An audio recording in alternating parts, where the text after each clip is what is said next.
বসো জানু, বসো। কি দরকার ছিল বলো তো এখানে আসার? তোমার জন্যই তো আসলাম। আরে আমি না বেশি কিছু খেতে পারি না, আমি অল্পই খাই। ভালোবেসে অর্ডার করেছি, একটু তো খাও। আচ্ছা ঠিক আছে। জানু, তুমি শুধু কোল্ড ড্রিঙ্কস খাচ্ছ কেন? বার্গার খাও। আমি বেশি কিছু খেতে পারি না জানু। তোমার জন্য অর্ডার করলাম, কিছু তো খাও। না না, আমি এত কিছু খেতে পারবো না। তুমি এটা খাও, এটাও তুমিই খাও। এই যে একটা ফ্রেঞ্চ ফ্রাই, এটা খেলেই আমার পেট ভরে যাবে, তুমি খেলেই আমার ভালো লাগে। জানু, তুমি একটু বার্গারটা খাও, এটা স্পেশালি তোমার জন্য অর্ডার করেছি। না না, আমি এত বড় বার্গার খেতে পারি না। প্লিজ জানু, একটু খাও। আচ্ছা তুমি যখন এত করে বলছো, আমি একটু লেটুস খাচ্ছি। আসলে আমি এখন ডায়েটে আছি তো, এই জন্য এটাই খাচ্ছি। সোনা জানু আমার। আরে আস্তে খাও, বার্গার কেউ নিয়ে নেবে না, এইভাবে খাচ্ছ কেন? আরে আমি তো বার্গার খেতে খুব ভালোবাসি, আমি তো আরো একটা অর্ডার করবো, বুঝলে? এভাবে খেও না, লোকে দেখছে তোমাকে। আরে দেখুক, আমি আমার টাকা দিয়ে অর্ডার করেছি, খাবো না মানে?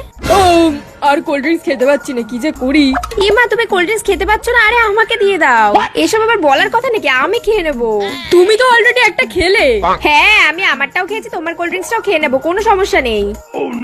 একটা চিকেন ফ্রাই আমি খাবো জানু। না না না, তুমি খেও না, তুমি মোটা হয়ে যাবে। আমি দেখো এখন স্লিম আছি, আমি খেয়ে নেবো। তুমি থাকো, তুমি বসে থাকো, তোমার পেট ভরে গেছে না, তোমাকে খেতে হবে না, আমি খেয়ে নিচ্ছি। ये भगवान क्या जुल्म है। শোনো না, তুমি যদি বার্গারটা না খাও আমাকে দিয়ে দাও, আমি খেয়ে নেবো, কোনো সমস্যা নেই। আরে ফ্রেঞ্চ ফ্রাই গুলো খাচ্ছ না কেন? নরম হয়ে গেল তো। আর কত খাবে তুমি? আমি খেয়ে নেবো, কোনো সমস্যা নেই। ধুর, সব খেয়ে নিল। প্রথমে তো কিছুই খেত না, এখন কিছুই ছাড়ে না।